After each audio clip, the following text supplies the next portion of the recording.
So the question that jumps out in my mind, which is a bit of a side note perhaps, but is simuls, playing 10, 20, 30, 40 boards simultaneously. Hmm.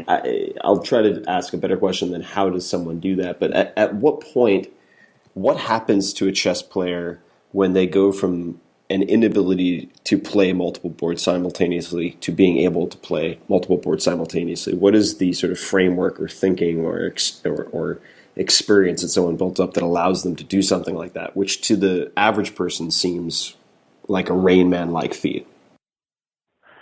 I think it's different for every chess player. I mean, one of the beautiful things about chess is that you can approach it so many different ways. And to be world class, what you need to do essentially is express the core of your being through the art. I think this is true of many arts, and that's probably something we'll get into more deeply.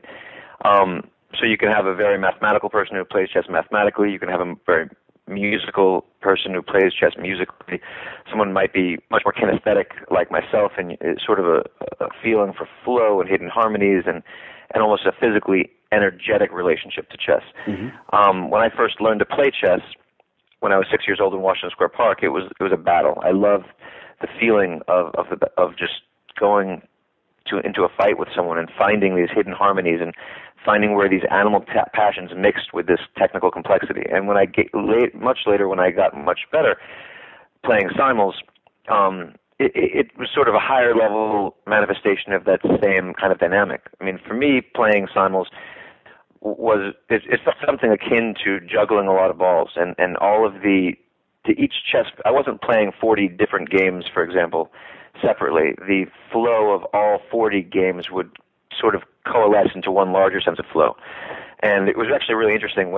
So often when I'd give a simul and there'd be a youth competition, and the winners of the youth competition would play against me. And so sometimes kids would cheat. They'd really want to beat me, so they would cheat. So I'd be walking around this big thing, and then I'd get to the table, and they'd have shifted the position to try to win, because if they could win, it would be a big thing. And my experience when that happened was as if imagine you had like 40 balls up in the air, and suddenly they would all crash onto the floor. Yeah. And I would know that they had changed the position, not by reaching the board and remembering what the position was and then seeing they changed it. It would initially be this feeling of the energetic flow had been interrupted.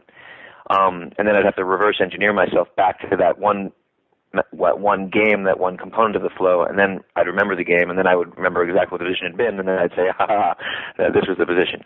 And then it would take me 2 or 3 times going back around to get all the balls back up in the air and to get back to the energetic flow. So actually, for me, giving simuls sort of felt similar to playing chess, one chess game.